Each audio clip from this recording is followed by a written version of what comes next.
आज आपल्याकडे हे क्लायंट आले होते हेअर ट्रीटमेंट स्मूथनिंगसाठी. बट ह्यांचे हेअर पाहिल्याच्या नंतर आपल्याला कळले की खूप हेअर डॅमेज आहेत हायलाईट केल्यामुळे. मग त्यांना मी सजेस्ट केलं की तुम्ही कॅरेटिन करा. त्यानंतर आपण फर्स्ट वॉश घेतला, हेअर वॉश घेतला. हायलाईटमुळे त्यांनी फॅशन कलर केल्यामुळे खूप त्यांची प्रीलाइटनिंग झाली होती, त्यामुळे प्रोसेस आपल्याला कंटिन्यू करायला लागली. मग ड्राय केली हेअर, त्यांचे ब्लास्ट ड्राय केले. ब्लास्ट ड्राय झाल्याच्या नंतरने आपण त्यांच्यावर प्रोडक्ट ॲप्लिकेशन केलं, कॅरेटिनचं केलं. Silk and shiny product use केलं. त्याचा रिझल्ट खूप छान आहे आणि ते कोणत्याही हेअरवर जातं. त्यानंतर आम्ही फ्रंट सेक्शन घेऊन ॲप्लिकेशन स्टार्ट केलं. ॲप्लिकेशन करताना नेहमी लक्षात ठेवायचे की आपण फाईन सेक्शनमध्ये ॲप्लिकेशन करायचे, कारण प्रोडक्ट म्हणजे चांगलं सगळ्या हेअरला एक हेअरला लागतं. त्यामध्ये अधूनमधून आपल्याला कोंब करायला लागतं. कोंब केल्याच्या नंतरनी पूर्ण हेअरला केमिकल प्रोडक्ट जे आपण यूज करतो आहे ते ॲप्लिकेशन चांगले होते, त्याचे कंटिन्यू ॲप्लिकेशन करायचे. आणि आम्ही हे 30 मिनिट ठेवणार आहे प्रोडक्ट हेअरमध्ये, वेट करायचं 30 मिनिट.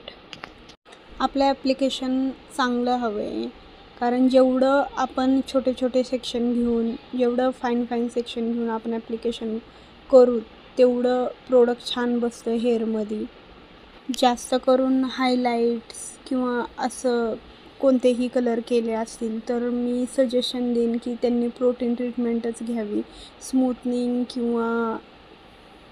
स्मूथनिंग किंवा असं कोणतेही केमिकलमध्ये जाऊ नयेत. 30 मिनिट झाल्याच्या नंतरने आपण त्यांचे रिन्स घेतलं. रिन्स म्हणजे काय की थोडंसं पाणी घेऊन फक्त एक्स्ट्राचं प्रोडक्ट काढून टाकायचं. एक्स्ट्रा प्रोडक्ट काढल्याच्या नंतरने आपण त्यांचं ड्राय करून घ्यायचे.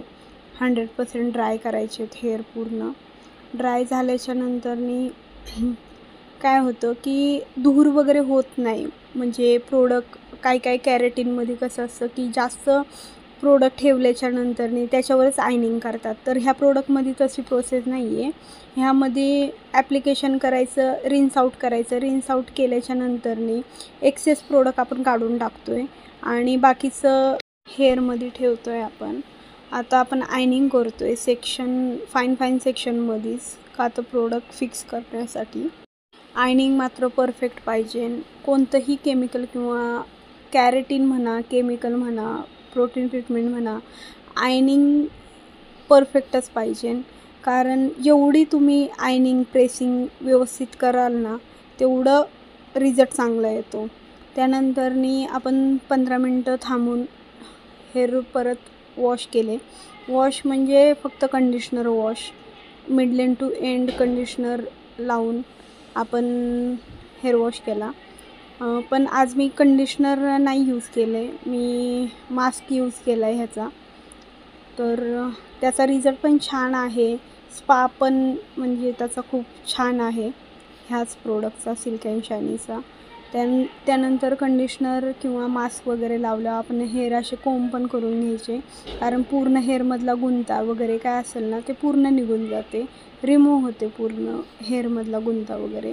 तर असं तुम्ही गुंता वगैरे सगळा काढून आपण 10 मिनटं आपण थांबायचे. हेअरमध्ये चांगला कोंब केल्याच्या नंतरनी मास्क किंवा कंडिशनर वगैरे यूज केलं ना तर 10 मिनटं असं कोंब करून सोडून द्यायचं. त्यानंतर वॉश करायचं. त्यानंतर लास्ट ड्राय करतो आहे आता आपण हेअर पूर्ण. हेअर ड्राय करताना आपण खूप हीट यूज नाही करायची आहे, कारण आपण त्यांना प्रोटीन देतो आहे. तर पहिल्यांदा कोल्डनी करायचं आहे आणि नंतर मीडियमनी. हा आपला फायनल रिझल्ट आहे. तुम्हाला व्हिडिओ कसा वाटला आणि रिझल्टही कसा वाटला तर कमेंट करून सांगा. थँक्यू.